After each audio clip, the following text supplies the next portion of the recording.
we're doing Psalm 15. Now, when we begin Psalm 15, especially since it's Sunday, it begins like another Psalm. The Shir showing, and this is a Psalm we did, quite a while ago, probably over a year. The Shir Yom, the Sunday Psalm is 24. We're not doing 24, we're doing 15. But verse 3 in Psalm 24 says, Mi yalech bahar Hashem, who can ascend the mountain of God, Umi yakum b'mkom kadsho, and who can stand or establish themselves on this holy site. And then he goes, David Melech then goes and gives us a very short list of 4 items. That is the person who can ascend the holy mountain. And very quickly, the 4 items are Niki Kapayim, clean palms, okay? In other words, honest. Bar Levav, a pure heart. Asher lo nasa l'shav nafsho, who has not taken God's name in vain, okay? V'lo nishba l'mirma, and has never made an oath deceitfully, in trickery, in falsehood. Okay, so that's the 4. But then it goes on to actually talk about coming to Har Habayit, and that's a very beautiful psalm. And I'm really glad we say it every Sunday, and probably someday we'll return to that psalm. But our psalm, although it asks a similar question, is a totally different context. So now let's go to 15 and see the question, and then see how different the continuation is. Number 1, it's not in the psalm. The question is the beginning of the psalm. It's the whole essence of this very short poem. The whole psalm is only discussing this issue, and it says Mizmor David. Okay, it's a musical poem. Okay, Hashem, Mi yagur ba'ohalecha, who dwells in your tent. Now we don't know if the tent here means Har Habayit, the Beit HaMikdash. That's not the, number 1, that's not the context here. And eventually it's not going to be the continuation here. It seems like we're talking about something other than specifically Har Tzion, Har Habayit, Yerushalayim, Beit HaMikdash. Mi yishkon b'har kadshecha, who will dwell in your holy mountain. So most of the Meforshim seem to believe that we're talking about being in the presence of Hashem, both in this world and the world to come. It doesn't totally get us away from a Zionist image of Yerushalayim, Har Habayit, and Beit HaMikdash, but it seems like we're talking about living with God. It's about life. And one of the reasons that it seems to be about life and not necessarily about visiting Har Habayit is there's no mention here at all of ritual law. Right away after in 24, it said, who's the person that can come onto the Temple Mount, visit Hashem in the Beit HaMikdash? It quickly says a couple of things about being a good person, but then says doesn't take God's name in vain. So in other words, there is an element of kavod v'Hashem in 24, which does not appear here in Psalm 15. 15 is all bein adam lechavero. It's all in terms of our interpersonal relationships. Now, our psalm is very famous because it's the last Gemara in Makot. Some of you probably are aware, but for the many that don't remember the context in Makot, the end of Masechet Makot, like many tractates in the Talmud, we sort of have a spiritual or uplifting idea at the end of the Masechet. And here the uplifting idea is first Rav Samloi, who tells us how we know that there are 613 mitzvot. And how do we know there's 613 mitzvot? Because it says, Torah Tziva Lanu Moshe. Moshe Rabbeinu taught us Torah. And the gematria of Torah is 611. So there's 611. And then the Midrash tells us that the Jews didn't hear two mitzvot from Moshe. Two of the mitzvot. The first two mitzvot at Har Sinai, the first of the 10 commandments, were given to us directly by Hashem, which is, Anochi Hashem, I'm your Lord. And number two, don't have any other gods before me. So in other words, the belief in God and the rejection of anything other than God, that we heard from God personally. So you take 611, you add 2, you get 613. So that's why we know that there's 613 mitzvot in the Torah. And then, later commentaries, mostly Rishonim, spent a lot of effort trying to count the 613.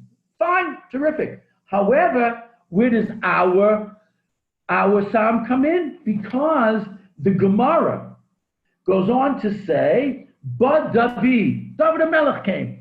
So Reb Samloy told us Moshe Rabbeinu gave us 613 principles. Now David HaMelech came along and said, I'm gonna give you a discount. Nidan ala chatasrei. And he took all of Torah and he boiled it down to 11 principles. And what are the 11 principles? Our parak of Tehillim. And that's what we're going to be doing. We're going to take a look at those 11 character traits. All of them are bein adam lechaveiro. None of them have to do with spiritual law. They're all interpersonal relationship laws. And this is the, okay, good morning, Jack. We're doing 15. And we're still in the introduction. So you haven't missed any psukim yet.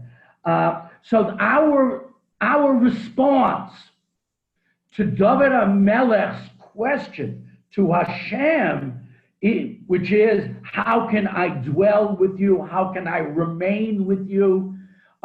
Perhaps both in this world and in the world to come. How can I achieve that?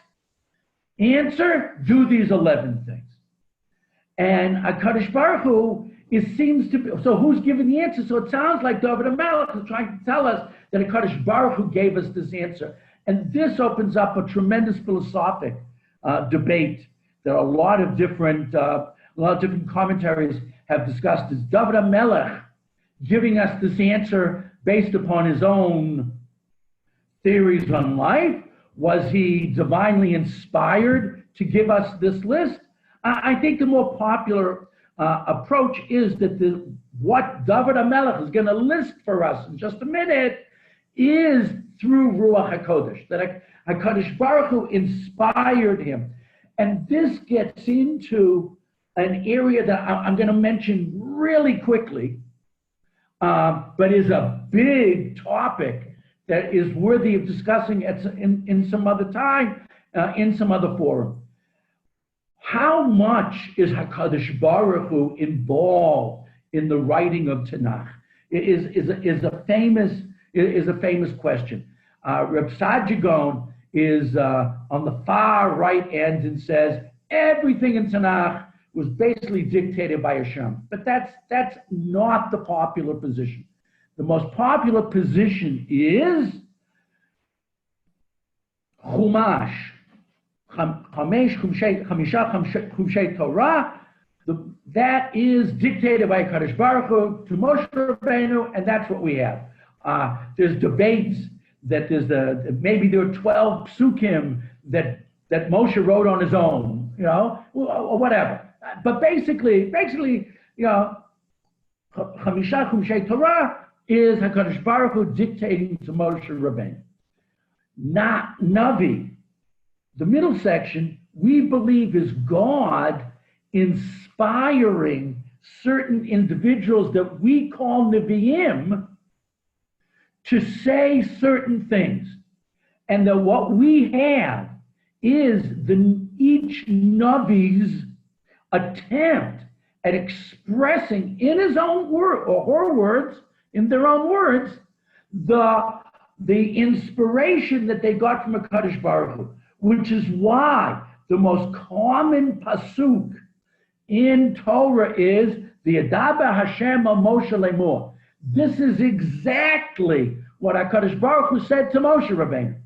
The next most popular phrase in Nevi'im Achronim, in later prophets, is Ko Amar Hashem. This is approximately what HaKadosh Baruch Hu said, which means that HaKadosh Baruch Hu inspired the individual, but the individual who didn't see things as clearly or explicitly as Moshe Rabbeinu is giving us their interpretation or their version or their way of expressing what HaKadosh Baruch Hu said, which is why Nevi'im can sometimes, paraphrase each other or be in slight disagreement on phraseology, because each one is using their own ability to express themselves with what Hashem inspired them to communicate to us. Then there's Ketuvim. And even though some people say Tehillim is a special case within Ketuvim, the later writings, the Hagiographia, the Holy Writ, however you want to describe Ketuvim, that this material, you have a special individual, David HaMelech, Shlomo HaMelech, Esther HaMalka. You've got somebody who wants to write something, and they start to write. They initiate it, and then HaKadosh Baruch Hu inspires them with Ruach HaKodesh, a lower level of Nevuah, to write the material in the best possible way, so that there's a pecking order within the normal approach. So what I would like to say about the 11, before we look at the 11 yet, in terms of the authority of the 11, I can't vouch for the wording of the 11. But since David HaMelech, by asking this question, has nudged HaKadosh Baruch Hu to inspire him on these issues, we're getting a divine or divinely inspired response. That's what I think is going on here. That HaKadosh Baruch Hu is motivating, David HaMelech is expressing. I think is probably the best approach to what's happening in these very short. We're talking about 4 psukim right now. We have one introduction in question, and then we have 4 psukim that basically give the answer. And there are in the answer 11 items. So the question is asked by a number of people. How come 11? Because no one was going to ask me. If someone was going to ask me, I would have given 12. We seem to believe that the number that describes perfection or correctness in Olam Hazeh is 12. That's why there are 12 requests in Shemona Esrei. That's why there are 12 tribes. That's why there are 12 months. Each month provides something that's needed. We have 12 basic needs. I would have said 12, but nobody asked me. David HaMelech asked himself, or HaKadosh Baruch Hu inspired him with 11, and the answer that's given why 11 is because 11 is the number of spices in the Ketoret. And the Ketoret is like the perfect fragrance. So if you really want to be sweet smelling, if you really want to be reach nechoach in the metaphoric nostrils of Hashem, these are the 11 ingredients of a human personality that equates to the 11 spices in the sweetest smell of the Ketoret, which is a nice answer. Okay, so let's take a look. Let's start to take a look at the 11. You'll see in a minute, not everyone agrees on what the 11 items are, but let's go through them. The first verse is which is Bet in the answer. So Psalm 15, verse Bet. It says, Holech Tamim, walk or go in Tamim. Tamim means innocence or perfection. One of the translations in front of me, one whose life is blameless. Now, the way you go describes your life. Halacha is how to live. But but literally is one who walks in blamelessness or in innocence. What other translation do I have? Who walks in perfect innocence. Perfect innocence. Okay? I don't know. That's already cut down the group considerably. Perfect innocence. Okay. Poel Tzedek. So in other words, his overall mahut, his overall being is tamim, and that's like the way he the way he thinks, and so it's really his thought, machshava. The next one is poel emes. His maaseh, his action is always tzedek. He's always striving and apparently succeeding to do the right thing. Wow, we could stop right there because I already fell out of the group. I know many of us, most of us tried to do the right thing, and there were so many times we look back and we say, oh my God, I didn't do the right thing. I know, I really wanted to do the right thing, but I did Y, and I know I should have done X. But this individual really gets it right. Poel Tzedek. What he actually does is mamish tzedek, is right. And now maybe the hardest of the three is v'dove emet bilvovo, and he speaks truth in his heart. Now the normal interpretation for that phrase, far and away the most popular, is that what comes out of his mouth is what's in his heart. And that is a very, very difficult and very, very beautiful goal for all of us to strive for. That what we say is really what our heart is inspiring us to think and to hold within. And we know there are just so many people that, I know they tell jokes about lawyers, which is so unfair because I know many, many wonderful lawyers. But we know that there are people that you can ask the question, how do you know they're lying, right? Well, their lips are moving. So there are some people that just, by the norm is to not tell the truth. So it's hard, but that is the normative approach. Speaks the truth from his heart. What comes out of his mouth is what's going on in his heart. But not everyone agrees. In the Likutei Halachot of the Balatanya, so in Chabad, the way they interpret this is a very beautiful idea, that if you really want spiritual growth, that you have to talk in truth to your own heart, inside. It's that according to this interpretation, this Hasidic approach, this is not talking about what you say to the person outside. It's what you say to yourself.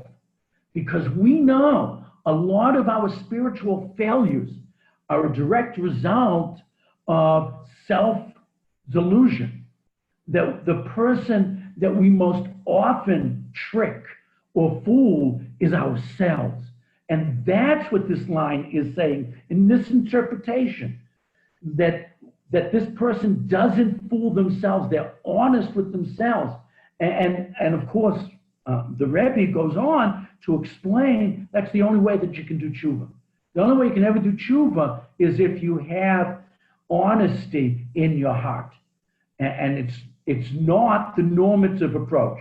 Let's go back to the normative approach, which is your machshava, your thought, your maaseh, your action, your pu'ula, and your dibur and your speech. That's the first, are all good and honest and upright.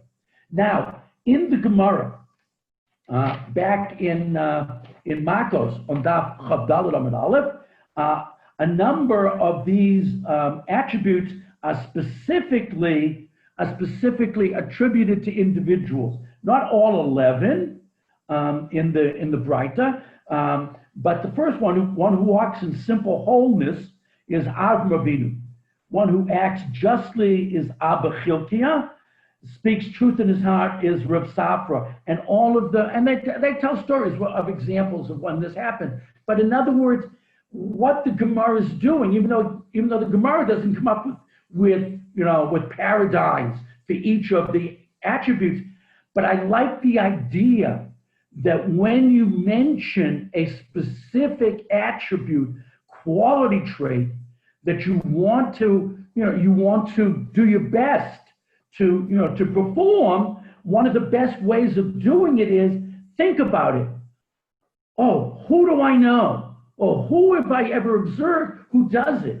And once you have a paladin of that specific attribute, then I can emulate it. So I think what the Gemara is telling us, I don't think the stories are so important. What I think what's important is when you think about the character traits that I want to portray, the best, perhaps the easiest way of achieving it is think out there, who is it that gets it right? Who is it that gets it right? And then do your best to emulate that individual. Okay, I'm just going to turn to my Facebook and say, "Hi, Daniel, Shavua Tov." Okay, so this is what's going on at the beginning, the first three. So now let's go to Pasuk Gimel. Lo regel al Lashono. I mean, we know, that gets into the whole Lashon Hara, that you don't go around bearing tales. You do not slander with your tongue. It's very difficult and a very important category. It's different a little bit than the one before about what you speak is truth. Here it's about speaking less.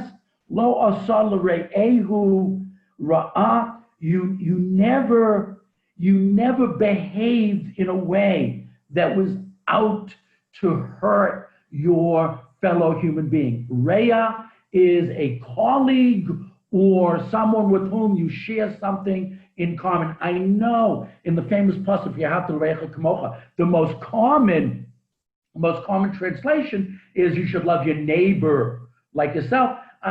Neighbor, I don't think is an appropriate translation. I think the best translation is your colleague or your fellow. Your re'ah is someone with whom you share something important in common. Okay? B'cherpa lo nasa al kravo. And you never, now this pasuk is not so easy to translate. I'm going to give you a couple of translations. Here, this is the Koran. Cast no slur on his neighbor. I'm not sure. Okay, we'll talk about a second. I'm now giving you Professor Alter, nor bears reproach for his karov. He translates as kin. Okay, kin, relative, okay? And this is the Art Scroll. The Art Scroll is, nor cast disgrace upon his intimate. So now let's take a look at the Hebrew and see, how we can deal with this.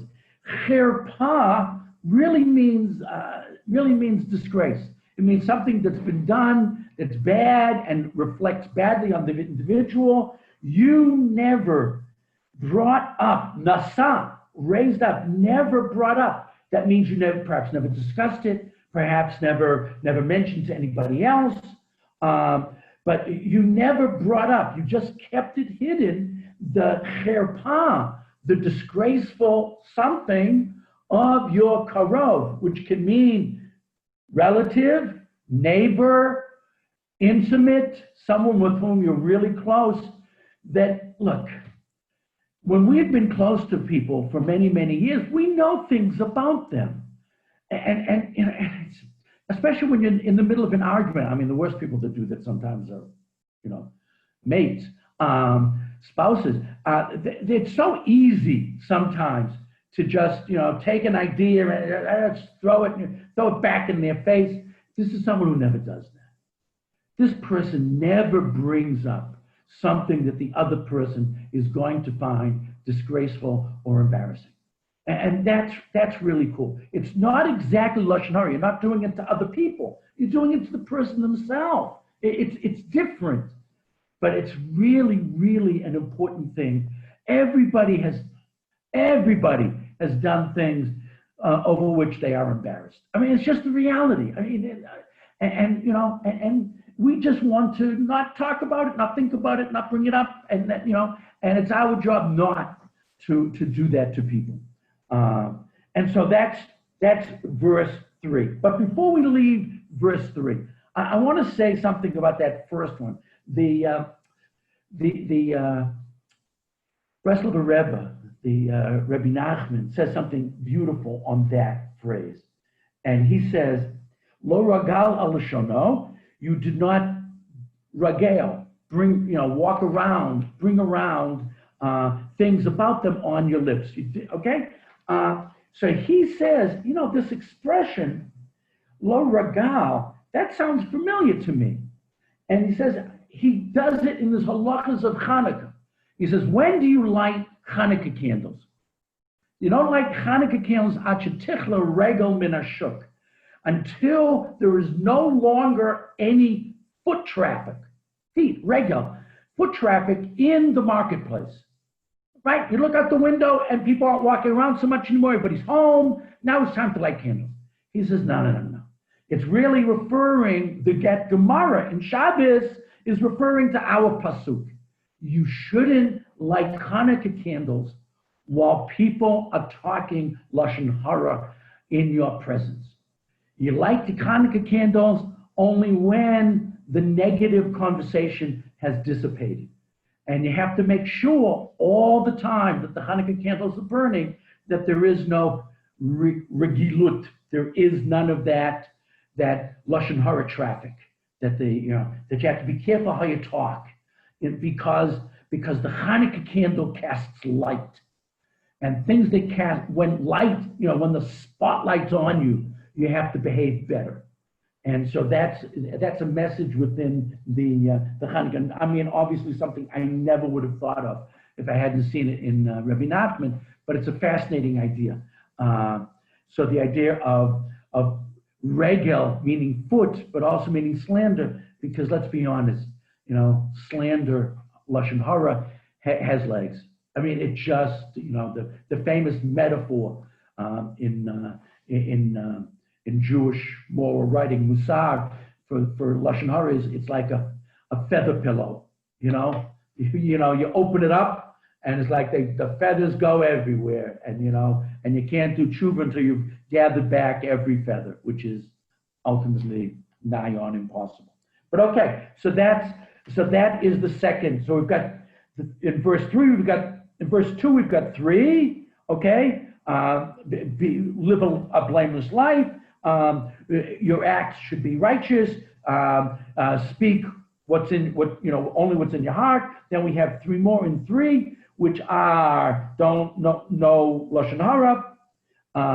Don't do anything that's going to hurt your next door neighbor. Okay, your Reya, your fellow, and never bring up something which is disgraceful or embarrassing to someone with whom you are close, and you know things about that person because you're close to them. The closeness, it gets expressed in the idea that I really know stuff about them. So 6 down, 5 to go. Verse 4 begins with an argument. What does this first phrase mean? So let me just translate the verse, then we'll get into the argument. Nivze be'enav nimas. Whatever is nivze, bizayon, whatever is a reprehensible thing in your eyes, nimas, should be disgusting to you. Now that's a literal translation, but I haven't told you what it means yet. We'll come back in a minute to what that means. Ve'et yirei Hashem yechaved, and you should honor. If you want to give honor to people, the people you give honor to should be yirei Hashem, those who are God-fearing, those who have reverence for Hashem. Those are the people who are worthy of your respect. Nishpa lahara v'lo yamar. One who keeps their oath even when it works out against you. I made a promise to do something because I thought it was a good idea. I later found out that it's going to cost me in some way. It's going to be bad for me. Nevertheless, I fulfill it because I made the promise. I made the promise, and now we know we have this concept of you can take a shvu. We do this of course before before Rosh Hashanah. We're mevatel all of our oaths and promises. Okay, which is important because we forget some and whatever. But knowingly, if we say we're going to do something and we promise we're going to do it, then it's up to us to make sure that we indeed fulfill it, even if in the end it looks bad for me. Let me give you a bad example. Someone makes a pledge. I'm going to give $1,000 to something, and what happens is you gave that pledge based upon what's in my portfolio right now. But I now look and see the stock market has crashed. Okay, and my stocks are in the butts. And I made the promise in good faith when I had money. I don't have the money anymore. So it's very simple for that person. Very simple for that person to go to a bezdin or to go to a chacham and be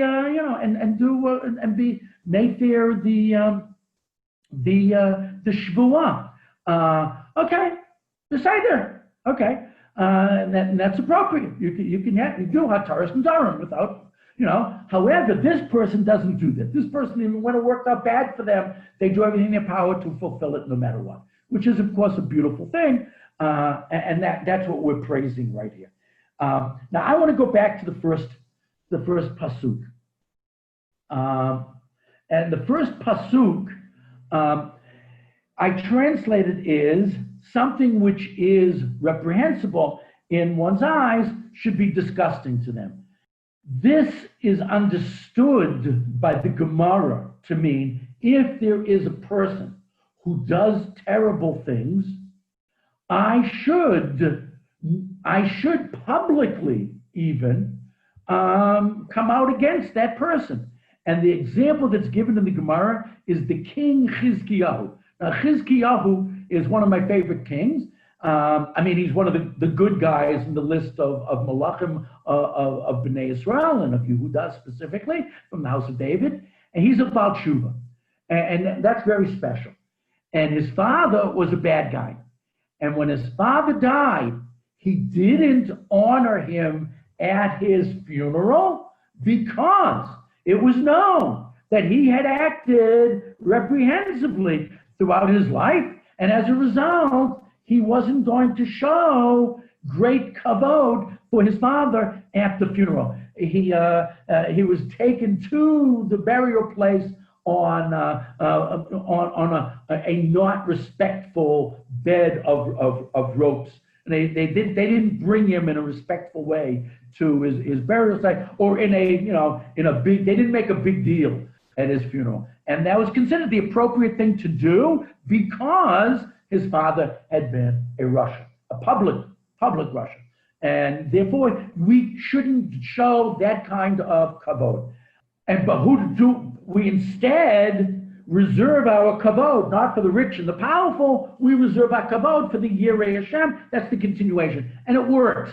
However, that's not the way. That's not the way Rav Steinsaltz explains it. Rav Steinsaltz says on that pasuk, he says, "Nivze beinav nimas be'enei atzmo hu nivze b'nimas." In your own eyes, you are always lowly. You are constantly disgusted by yourself, that you're very honest with yourself. You don't go around trying to work on your own self-aggrandizement. You're never trying to build up your own reputation. You should always be, in your own eyes, someone who can do better, someone who should be striving to be more. I'm not saying that you should really mashpil yourself and have low self-esteem. That brings on its own problems. but it's talking here mostly about humility. And and and again, the Lubavitcher Rebbe in the footnote again in the Steinsaltz Tehillim, it says that's the person who can really improve. That's the person who can really do tshuva. A person who doesn't have a high opinion of himself. I mean, don't put yourself down. You know, you have a healthy self-respect, but don't put yourself on a pedestal. And that is a fascinating, and I happen to like that. In other words, so now read the pasuk. The first way is never give kavod to someone who's really disgusting. Instead, give kavod to the Yirei Hashem, to those who revere God. The next way of learning the pasuk is never think of yourself as the greatest. Instead, look around for God-fearing people to whom you should be giving your respect. Don't save all your respect for yourself. Distribute it to people, especially Yirei Hashem, around you. Okay, and now we're already at the last pasuk. It's a very, very short. It's a very, very short psalm, and it says so. That's 9. Okay, we've got 3, 3, 3, and now we come to 10 and 11, and then a final phrase. Kaspo lo natan b'neshech. Never give over your money in neshech, which of course means it means a bite, but don't take a bite out, which means when you lend money, don't bite the person by taking interest. And this and the next one, which are together, are the only two which are specifically mitzvot that are specifically mentioned in Taryag. Okay, so make sure that and there are a lot of maforshim talking about why we bring this up. This means even if the other person, is begging you, I really need money, I'm willing to pay interest because of the situation, you nevertheless don't do it. And other maforshim say, even when it's not real interest, you're just squeezing another favor out. So it's not specific interest, it's a general category of receiving more than you gave in return. Okay, but it means be really careful about how you deal with other people. And the next one, that's regular people. The next one is v'shochad, and never take bribes. Al naki, that's for people who are in positions of authority, whether it's a shofet in court, or if it means even in local things, when you have some position where you have some authority, to never ever take shohad, never take bribery. Al naki lo lakach, considering an innocent person, never take. And so the last two are more obvious perhaps than the rest. So we've got the 11. The 11 are all bein adam lechavero. So how come David HaMelech says I can boil down all of the 613 mitzvot into 11, and of course that just means these 11 principles, these 11 klalim, in the language of Rabbi Yosef Albo, these 11 principles contain all 613. How can that be? How can these contain all of the mitzvot? Bein adam l'makom, between man and HaKadosh Baruch Hu. How can that possibly be? And the answer is that even the mitzvot bein adam l'makom, even the mitzvot which are between man and God, are really given for the purpose of us being good people. What HaKadosh Baruch Hu wants from us ultimately is that we're good people. Okay, let's finish this, then I want to share two more ideas. And so if you really, okay, you want to dwell with God, you want to be in God's mountain, you wanted to spend your existence both in this world and the world to come in proximity of Hashem, do these 11, and then lo yimot la'olam. You will never falter and fall. You will remain spiritually stable forever. And the forever again here means, according to almost all the Meforshim, if not all of them, both in this world and in the world to come. This is how you achieve. This is how you achieve this tremendous boon of remaining in close proximity of Hashem. Now, before we end, I'm starting to run out of time here, but before we end, I just want to share quickly two ideas. One is about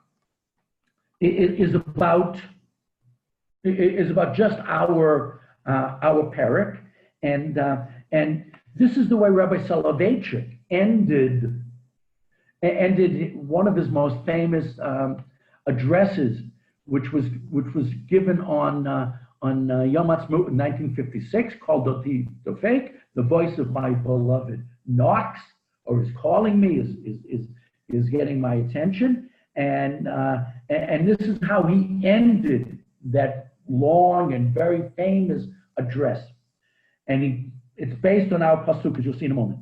The task of religious Zionism, that's us, okay? Religious Zionists, which was done perforce. We were not voluntary members of that covenant. We were forced earlier. We were just passive in that entire situation. And the covenant of Sinai, where we said, Na'aseh v'nishma. We're the covenant of Sinai, where we were very active participants and say, yeah, we will do it, yeah. We're into it, okay? So we have to fuse those two, the covenant of stuff that's foisted upon us and the covenant of stuff that we are grabbing with both hands and including ourselves in it, those two covenants, the covenant of fate against our will and destiny with our agreement, those two covenants. The task entails self-perfection by suffering, the outpouring of loving kindness brought about by combining all the elements of the nation and uniting them in one community.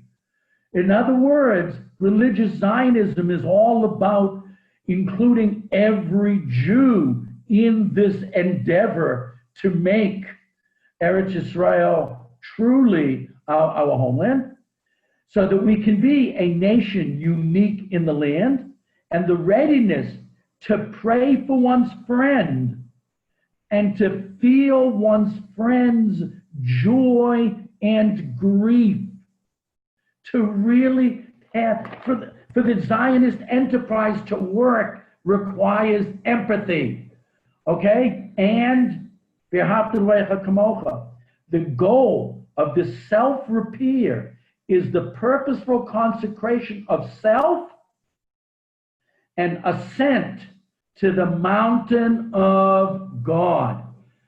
The Rav is saying that the mountain in our parak of Tehillim is the Zionist enterprise, is making a Jewish nation in Eretz Israel. And that's what the 11 items are. The 11 items, which corresponds to the 11 spices, are a recipe for making a wonderful national homeland where everyone cares for everyone else. Everyone looks out for everyone else. And that kind of community and empathy is what David HaMelech is talking about, and is what we are trying to achieve here in Eretz Israel. That's the goal of the Medina. One great goal unites us all. A single exalted vision captures our hearts.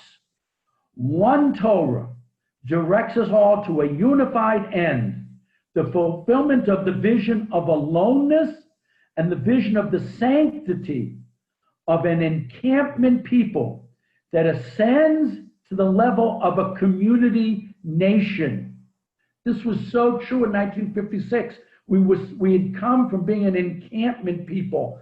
Encampment, that was both the DP camps in Europe and the concentration camps, Kalila, but also the fact that we were wanderers forever. But now we're becoming a community nation and ties its lot to the destiny that was proclaimed to the world in the words of our ancient father, Abraham. And I and the lad shall go unto that place and shall worship God and return to you. So we are involved in an act of ultimate sacrifice and commitment, just like a Kedat Yitzchak, and the commitment is to be good people. This is a recipe for good citizenship, according to Rabbi Soloveitchik. And that's what we're talking about here in our poem.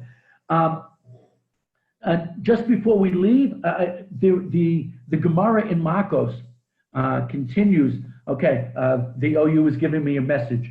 And I see some people have left that I'm supposed to be wrapping up, and I am. Okay, in yesterday's Haftorah, one of the other opinions about taking the concepts of Torah and boiling them down to a very small number of principles, and that was taking Torah, making into three ideas, and that was said by Micha, which was yesterday's Haftorah, and Micha says that we're supposed to, do what's right, and okay, but he ends up by saying, "V'hatsnei lechet im Hashem Elokecha," and walk humbly, modestly with Hashem. We have to not only take all of these wonderful character traits that David HaMelech was talking about, but then we have to listen to his later colleague, Micha, and we have to do them without calling attention to ourselves. In other words, when I follow this recipe and I do all of these, I follow these behavior patterns, and I do this trying to be nice to others and kind and considerate and empathetic. When I do all of that, I always have to remember, don't pat yourself on the back for doing it. Hatsnei lechet. Be humble and modest, but this is what's expected of us. And it's only when we believe and do this stuff in the perfect faith that this is what society needs, and this is what brings us into close proximity to Hashem, then what a wonderful world this will be. It's just a beautiful expression of what should be our hopes and aspirations for our own spiritual growth. Amen to that. Shavua Tov to everybody. Next week, I'm not going to go back to Kabbalah Shabbat yet.